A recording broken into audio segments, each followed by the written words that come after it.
Today we have a very special guest. He's Aaron Labajo, and he helps creatives turn curiosity into wealth through writing, online business, and holistic self-mastery. He specializes in ghostwriting for fitness coaches and considers himself a polymath, embracing multiple interests and passions.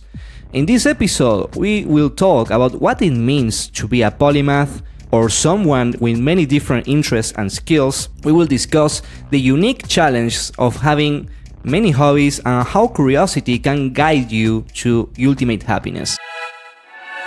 Without further ado, let's welcome Aaron to the show. Hi Aaron, how's it going, man? Good, man. To start this episode, what is your relationship or your approach to being a polymath? I guess I should start at the beginning. Because like as a kid, and I think a lot of children, I think most children are actually very curious, bright balls of energy. And it's just something happens along the way. Well, I was a really curious kid. I remember one of my favorite books growing up was this, it was literally called The Human Body. And like Disney had these sort of educational books that are targeted towards kids. So it would teach me about like the digestive system and the cardiovascular system and the respiratory system. But really I was like, holy crap, all this stuff is in me? That's crazy, right? I was probably like 6 years old at the time. And then as well with that, I was super into like the solar system. I remember there's this book series in my elementary school library, and it was every single book just was a celestial body in the solar system. So one book was the sun, and then Mercury, and then Venus, and then Earth, and so forth. Back beautiful. In those days, Pluto used to be a planet back in those days. But I was just I thought as a kid I wanted to be like this astrophysicist. I'd go on Wikipedia articles and just read about the universe and black holes and the different types of galaxies that exist out there. So I was always really interested in a lot of different aspects of like reality in the world. And so I kind of take that same approach today, because school, at least from what I've seen, kind of teaches you, and I guess society in general just conditions you to sort of just stick to a box. And my take on that is that actually just completely goes against human nature.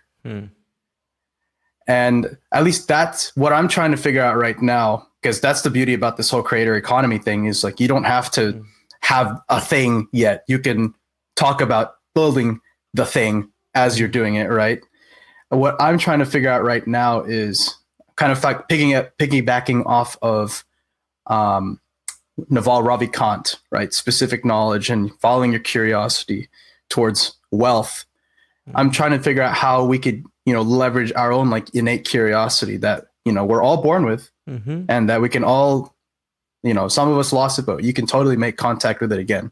We can probably talk about that later. Yes, please. But that's the grand hypothesis in this whole creator journey so far, is how do we use our curiosity to not only just get wealth, but create like this kind of best version of our lives where we have like the right amount of money. We are happy. We have fulfilling relationships. We have good, challenging, meaningful work on top of everything. So that's kind of like my quest right now in this whole creator economy. And the way I see it right now, writing, online business, and holistic self-development are kind of like these sort of skills, the way I think is the key right now to get there. I love it. I love everything you say, and I resonate a lot with this challenge of when you like a lot of stuff and you feel inclined in different stages of your life to different things. And then you get an example you go to the school and maybe you continue pursuing some kind of formal education.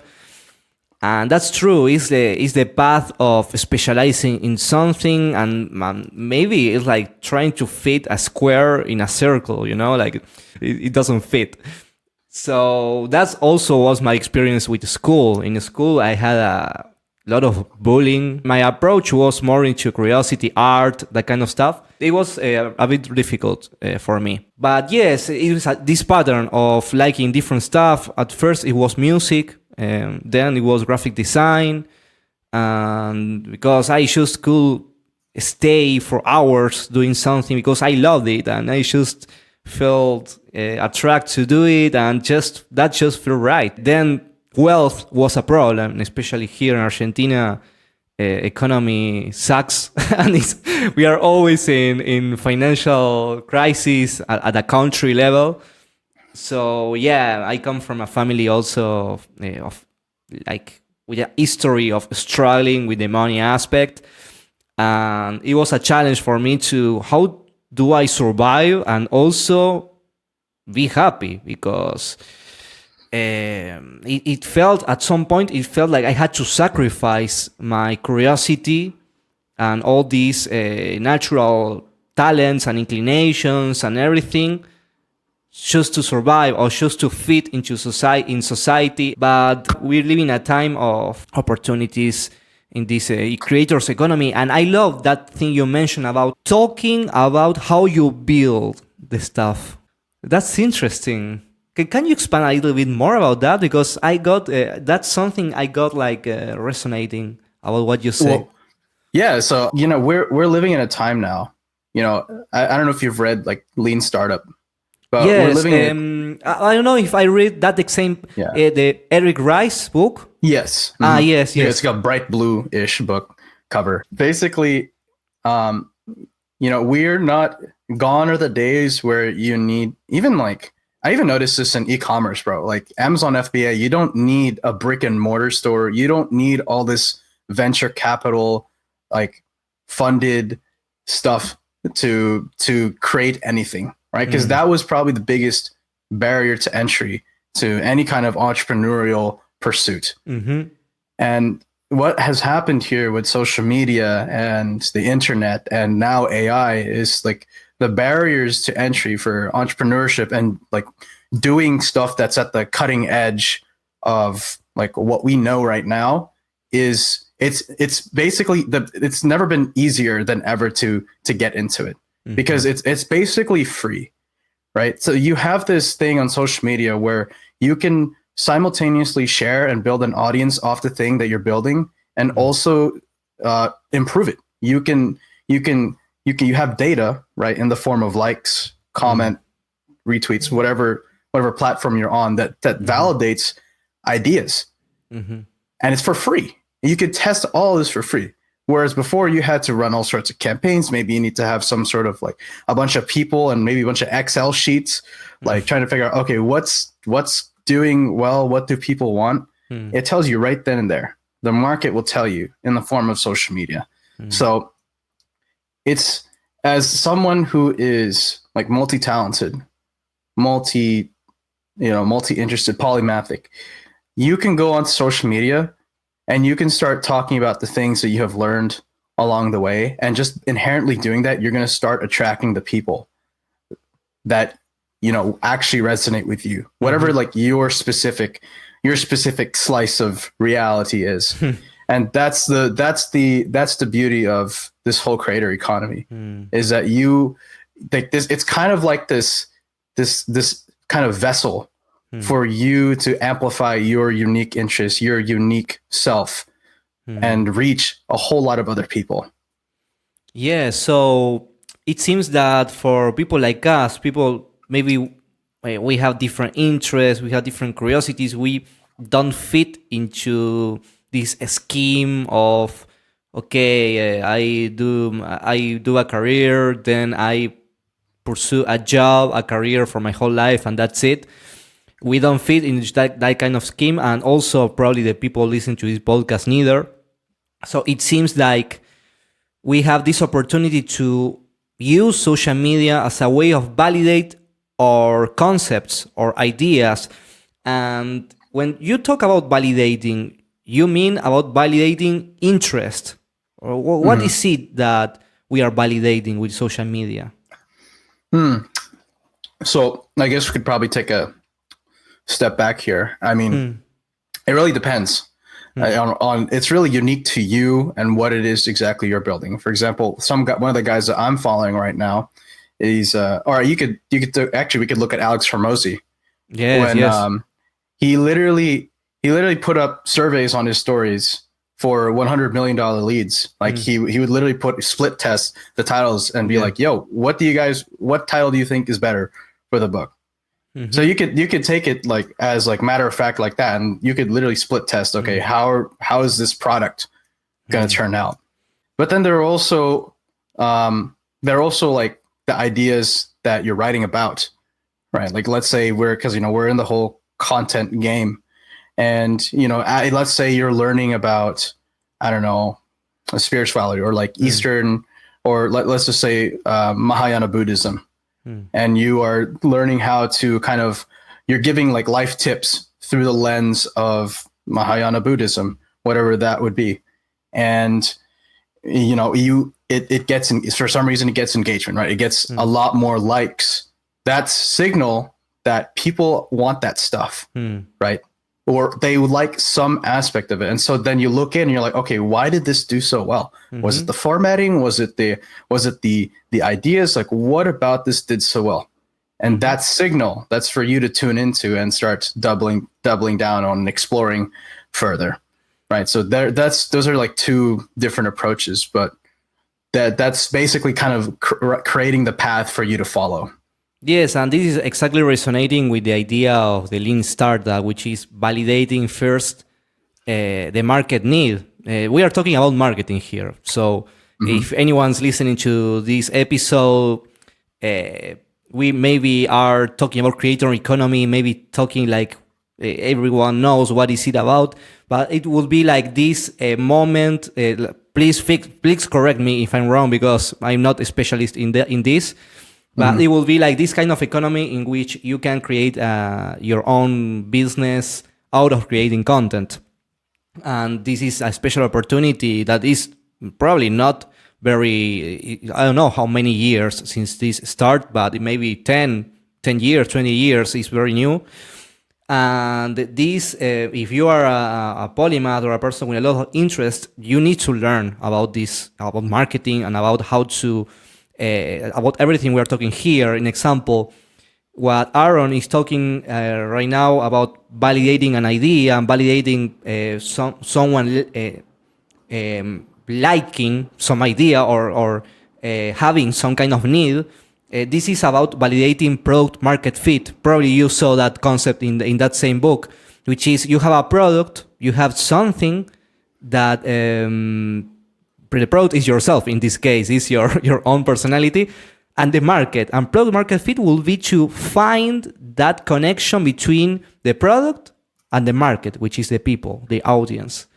But what I find challenging is I know that a lot of YouTubers talk a lot about this creator economy and about how you can productize yourself, how you can create a product out of your own persona, your own interests. What I find challenging about all this is that there is a lot of information about how to create content and how to validate, let's say, that product market fit. But what about the moment in which you need to provide some kind of product or service or sell something to that person that is showing interest? And that's what I find most challenging in the whole creator economy scenario, like being able to actually provide a service, a value to the person after the person is interested in you and shows engagement or whatever. What do you think about this? Yeah, so it's there. I don't know if you guys know Nicholas Cole and Dickie Bush. They're these creators they're mainly on X. And they have this cohort, this writing cohort called Ship 30 for 30. It's basically over 30 days, you learn how to write online every day. And it's like, I think a couple $100. But the thing is, they say this every single time, all the information that is in that cohort, like you could basically go through all of their tweets that they've ever tweeted, and you will find every single piece of information that's in that course is simply just there for free on their Twitter. Really, all you're really paying for, all really people are paying for is like the curation. of these things and a specific like roadmap to get out of there, because the information is already out there. So what that means for, us creators is simply like how can we collect all of our validated ideas, and how can we package that up into something that promises a specific outcome, whatever that is. So if I like to write about writing, right, and I've been writing, let's just say for a year now, I've been just doing nothing but posting writing tips on Twitter, and now I have all this, I should have gathered all this data of what post did the best, and that can tell me, okay, people want to know more things about, I don't know, let's say persuasive writing, or what tended to do the best was, I don't know, maybe the whole Notion a Notion second brain to assist the writing. Whatever aspect of that is, that tells you, okay, you can make these directionally correct, as I like to say, directionally correct decisions, because the data is already telling you that. And that's basically what these guys have been doing with what they've done with Ship 30 for 30. All the information is out there. They've already validated this stuff out there. They're simply just packaging up all of that into something that people can just be like, okay, I'll just buy this thing and it'll get me from A to B, everything in one place. That's interesting. An interesting strategy. I think I never heard in this clear way that you are paying for curation. But that's true. It's about that. It's about paying for the organization of the information and putting it in the proper context that is actionable. Yeah, you could probably say the same thing about the whole education system and college in general, at least nowadays, right? You can pretty much, you could go on a college website, you can go through the curriculum for like a specific major, and you could go on the syllabus and look at the textbook that they get and get the textbook for free online on Library Genesis. That's true. You know what I mean? That's really, really what the whole game is. It's like, okay, how we have X thing we want to learn about. Okay, let's put all the things that are about X thing such that we can get this outcome, basically. Yeah, super interesting. And thank you for all that insight and all that clarity about this. So I would like to hear more about your life, man, because you're a polymath. You have an interesting life. You have a different interests. And what kind of things do you do, or what has been your path to this polymath world? How did you navigate through your life until this point? Yeah, so we were kind of talking about how I was into the human body thing, and I was going to be an astrophysicist. Yeah. but I actually been taking piano lessons since I was probably 6. I started 6 or 7, and I played the clarinet and bass clarinet all throughout high school. I was in orchestras. I played piano for my school jazz band, and I've played multiple instruments throughout my life. And there was always this. I remember sitting at college applications, and I got into multiple colleges for multiple majors. One college was for a music major, one college was for aerospace engineering, another one was for nursing, and there was another one for computer science. And I mean, it was just so difficult to choose. I'm like, why do I have to pick?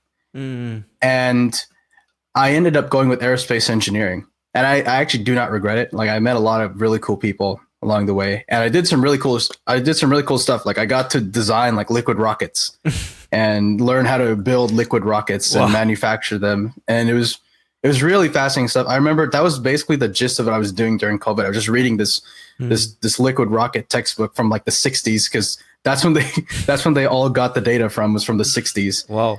It took me a long time to it wasn't until I dropped out of college and I had to kind of figure my life out. I came across this book, the Steve Jobs book by Walter Isaacson. And there was this... What's the name of the book? Steve Jobs. Steve Jobs. Okay. Okay. Yeah.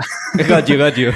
No worries. And I'm going to paraphrase it because I don't know the exact quote, but he said something along the lines of, I always saw myself as a humanities kid, but I liked electronics until one day I realized like I actually want to be both.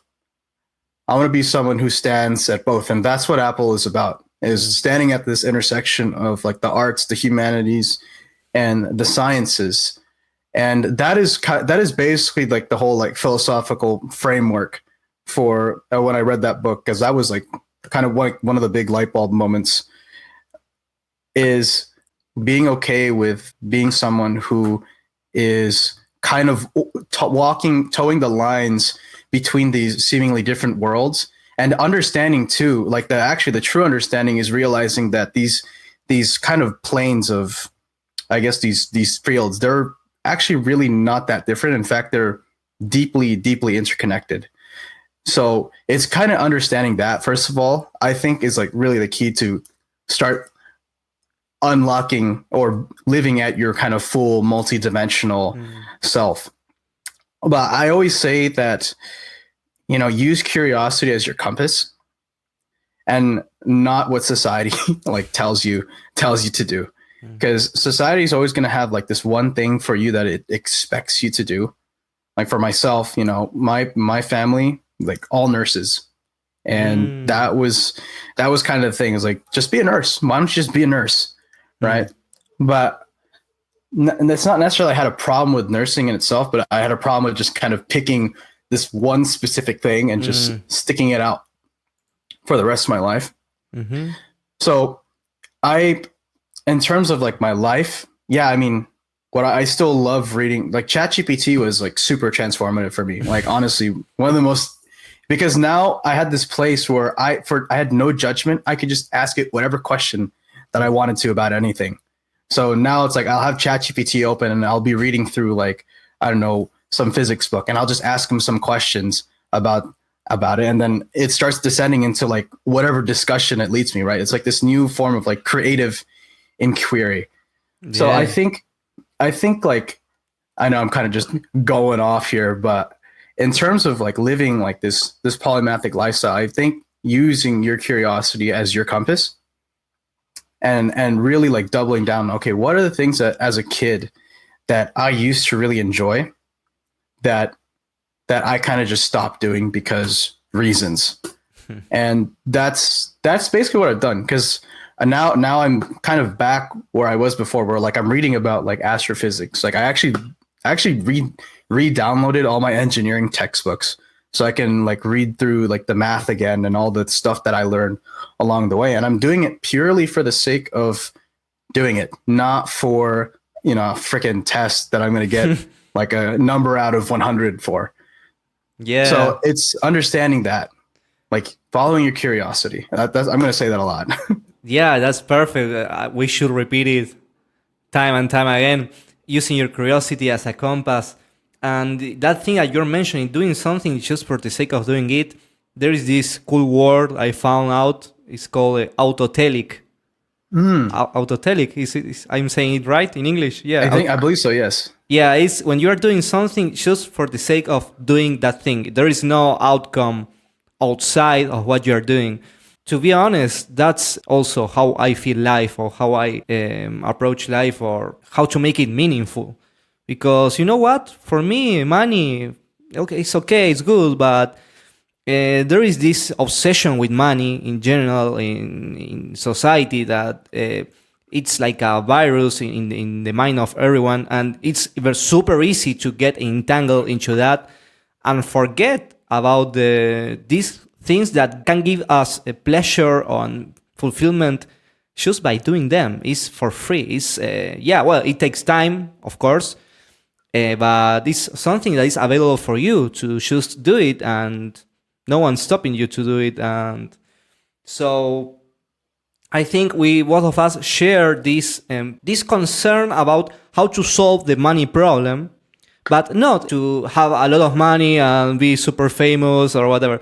Just to maybe be time wealthy, like to have enough time to do whatever you want to do, which is what gives us meaning, to enter into the flow state, doing art or studying something or exploring the depths of, I don't know, a very cryptic book or Mahayana Buddhism or whatever is it that we like to study.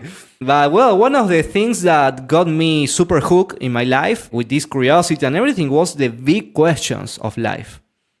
It's like, yes, I know, yeah, you can work, you can have a family, but what the fuck is this? That was like the that question was my main question for, oh no, like 10 years. It was like the thing I was thinking every day in, day out. What the fuck is this?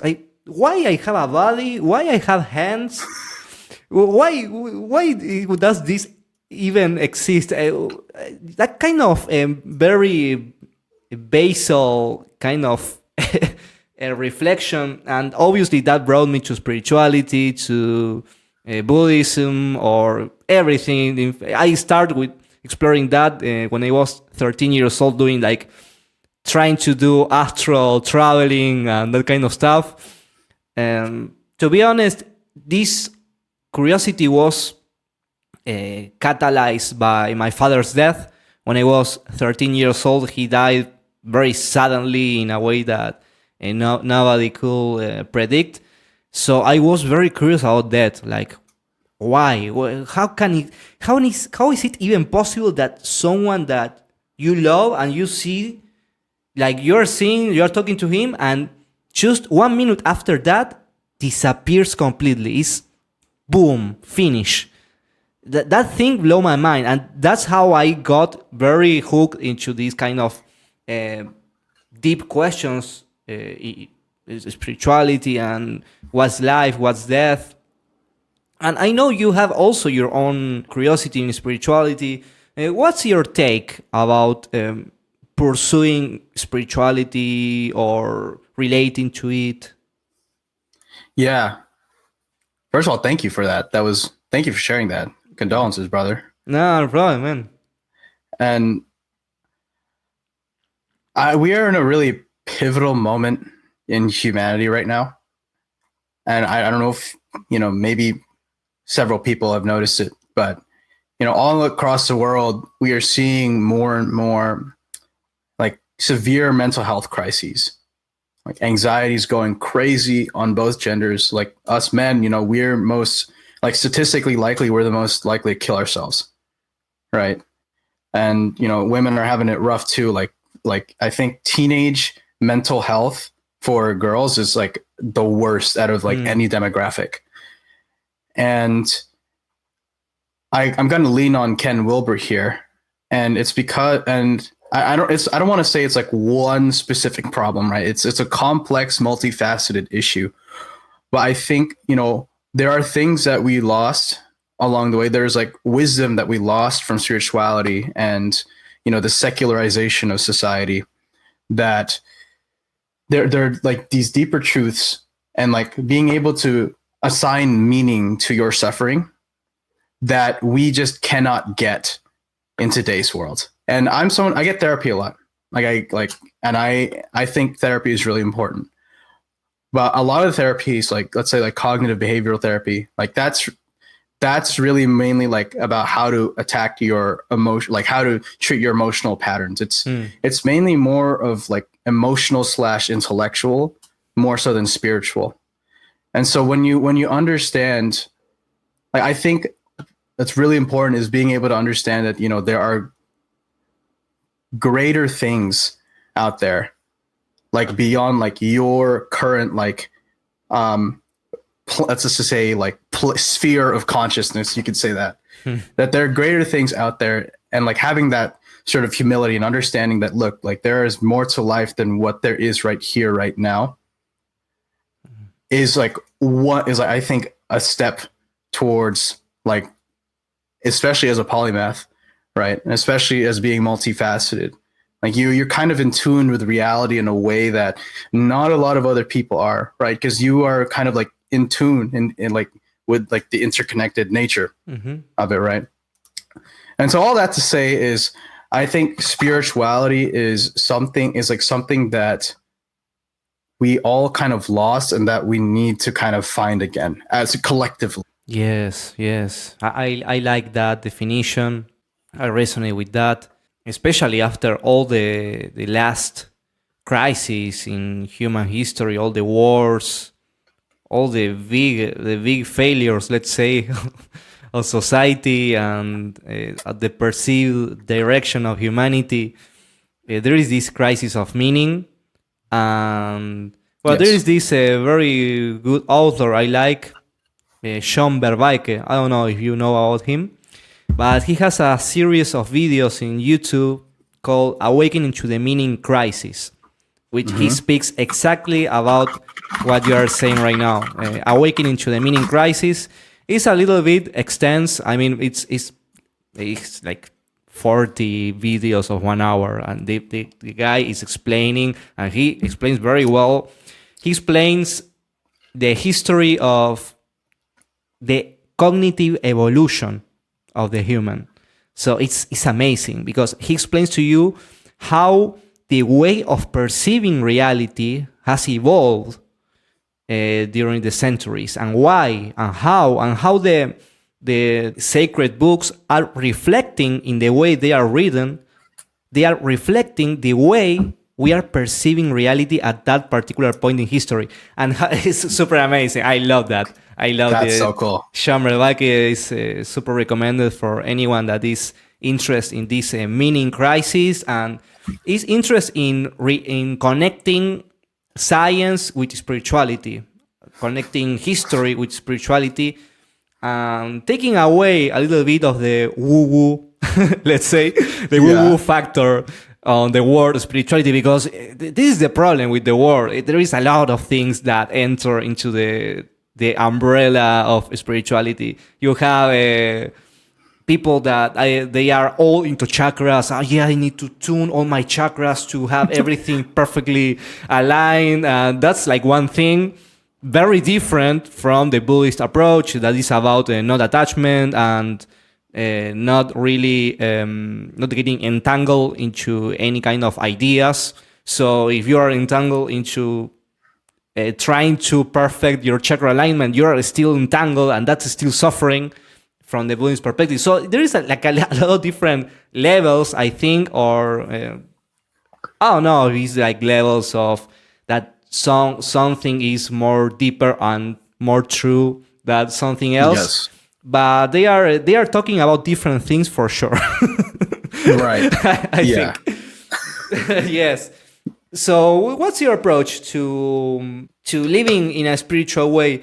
You know, one of the things I'm thinking about right now when you were talking, I was thinking is that being a polymath is about, it's like curiosity is one of the keywords, I think. Yes. Because Yeah. you find meaning in your life through exploring your curiosity. You don't find meaning through creating six-figure business. Or maybe if that's your curiosity, okay, you do it. But then after you do it, okay, that was your curiosity. Okay, what next? Let's continue exploring. And so it also, I think that for spirituality, it's super important to be curious. It's like they share that, at least how I see spirituality, which is like being curious about the mystery of what the fuck is this, you know? Yeah. I think curiosity is like really fundamental. I think it is a fundamental like aspect of spirituality, because there's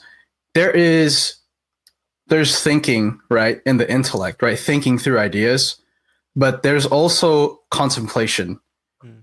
And those are two, they sound similar, but they're different things. Even like, and if you've been into this game for a while, like you kind of even feel how different they are. To me, contemplation is like more in like my chest and like my body more, and then thinking is something that happens like I feel it more in like around my head right here. So literally like, and you know, in some teachings, right, that there's thinking, and then like the mind thinks and the body knows, right? There's some schools of thought like that. So I do think like curiosity is I think that is like pretty much the engine to me of a fulfilling life. Yeah, I resonate with that. I think I never said this before in this podcast or in any social media, but I struggle a lot with depression.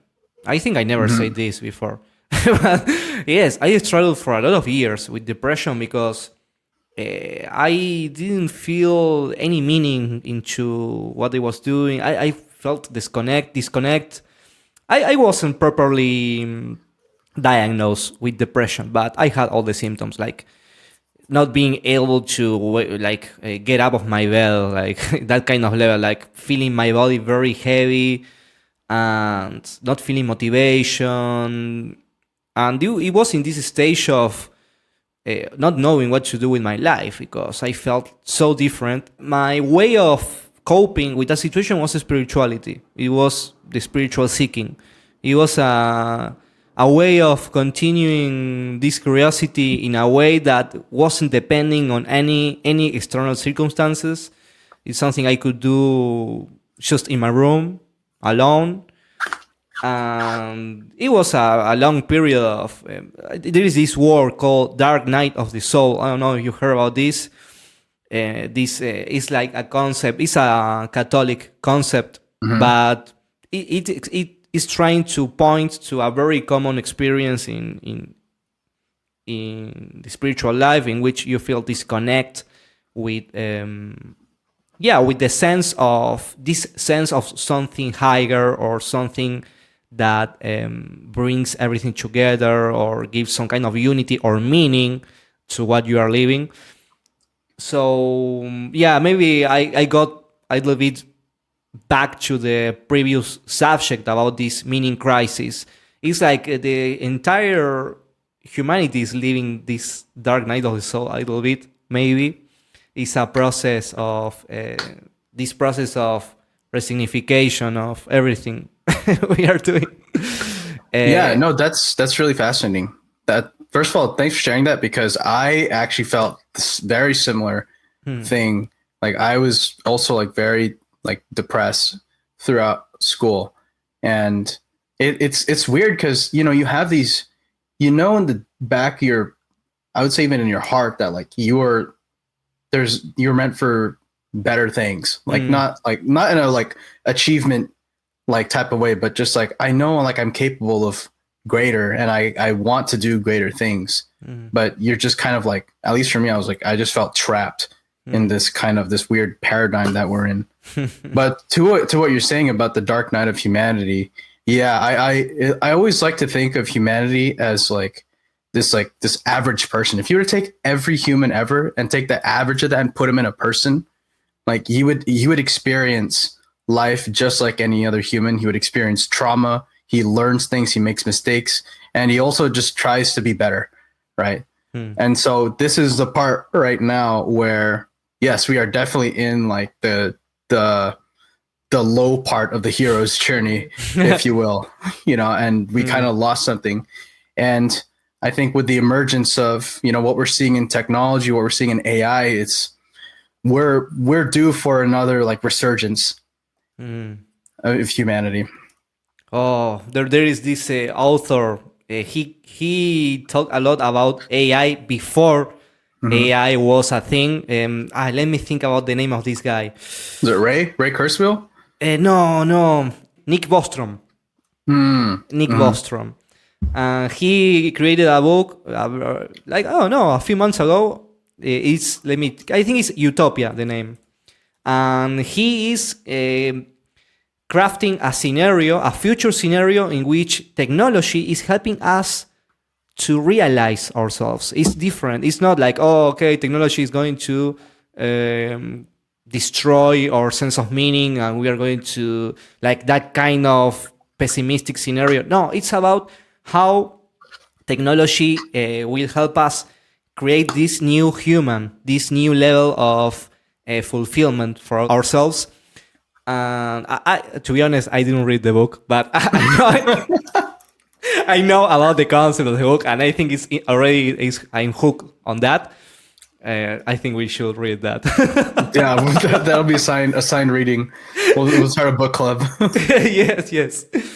We have been talking for 40 minutes, more or less, and I'm wondering, what would be your message for this aspiring polymath, this creative person that is maybe right now is afraid, because that's that's probably the bottleneck for a person listening to this, is how to embody this true self, this inner self that is creative, that wants to create something different, and not be afraid of taking the leap, because probably that's the challenge. What do you think? Yeah, it's a couple things actually. I think first of all, some people have lost touch with that own like inner voice. Yeah, for sure. And and that was actually myself for probably like a good like 2 to 3 years after graduating high school, and I had to I made contact with that again. But I would say like look out into like the future, and this is where like the whole concept of Dan Koh's anti-vision thing. Like if you picture yourself on your deathbed right now, what would you regret not taking the chances on the things that you wanted to do? Would you be shooting yourself in the foot? Would you be like, damn, why didn't I do that? Why didn't I don't know, why did I have to listen to everybody? Why didn't I just listen to myself? Right? Because I've met some old people who told me, look, man, at the end of the day, like all this shit that people say, they don't care. Like that, they don't care as much as you think they do. Do you want to care about what people say, or do you want to live a fulfilling life? Because like it really does come down to that. Because living that like the life that you want to live fundamentally comes down to you taking control and agency over your own life, and not whatever anybody else says. As corny and cheesy as it is, right? Like, as long as you are not in the driver's seat of your life, you're basically like capped on how fulfilling and how like happy you could probably be. So it starts with you listening to yourself. If I were to kind of pace out my life right now and I follow it in 5, 10, 15 years, would I be enjoying my life as it is right now, or would I be hating it? That's super enlightening. I mean, that exercise is super good to have a shot of awareness to a wake up call, no? And there is this Buddhist author I really like called Jack Kornfield. I don't know if you know about it, but he talks about this deathbed scenario. There was a survey in which they asked people in their deathbeds what were they regretting about, or what were their last thoughts. Any one of those talk about money. Not even a single person talk about money. You know what were the question, the number one question they asked about? It was, did I love well? Like thinking about love, loving their loved beings or their family or their friends. And I want to expand on that. I think it's also, did I love well myself? Because being making the step to prioritizing yourself on top of all the bullshit is an act of love and courage. So I think it's at the end, it's all about love. It's about having the courage to love yourself to the point in which you are willing to move past the fear. So, wow, I don't know. I think That's beautiful, man. blown away. That is beautiful. Yes, there is. I mean, you said that yourself, man. Good job. Yeah, wow. And yeah, no, I believe that self-love is like self-hatred, especially is actually like the engine that's turning like all the bad stuff in the world, is this kind of compartmentalized self-hatred. And people don't even realize how loud that voice is. And it can happen, from childhood. Maybe you just weren't loved in the way that you should have been loved. And so it's like, when you're launching a satellite out to Mars or like to Pluto, if you're just like 1 or 2 degrees off, that's going to go to like some other completely different part, right? So the similar mechanism is happening like in childhood. So or some traumatic events. So self-love to me is like the greatest act of courage that you can do for yourself, and learning how to be mindful of that voice of self-hatred. Yes, man, and I get emotional about this because I can see how much self-hatred I also have, day by day, and how I'm so self-demanding. In example, with work, especially with work, I have like this issue with work, in which I'm very self-demanding. At some point, Yeah. I like it, but sometimes I don't like it because I start to lean too much into the burnout aspect of it, like too much self-demanding. Yeah. Uh, it's not needed. It's not needed to. It's not the point. Also about this. About what I'm doing, I guess. Yeah. But it's self-hatred. Is that exact Yes. thing that you're telling? Is something. It's inside me. It's inside my unconscious. I don't know. It's ingrained in how I operate, and I had to be mindful about that. Oh, what a challenge, man! I know. It's all hard, bro. It's hard. It's simple as that. Everything's hard, dude. Life is hard. Like that's like the one, like when you do hard things, like, running a podcast, doing content, the more you come to like truly understand these corny / platitudinal lines, like, don't give up. If I don't quit, I can't lose. Cause you get your ass beat over and over again into basically understanding these things. So yeah, everything's hard. That's the takeaway.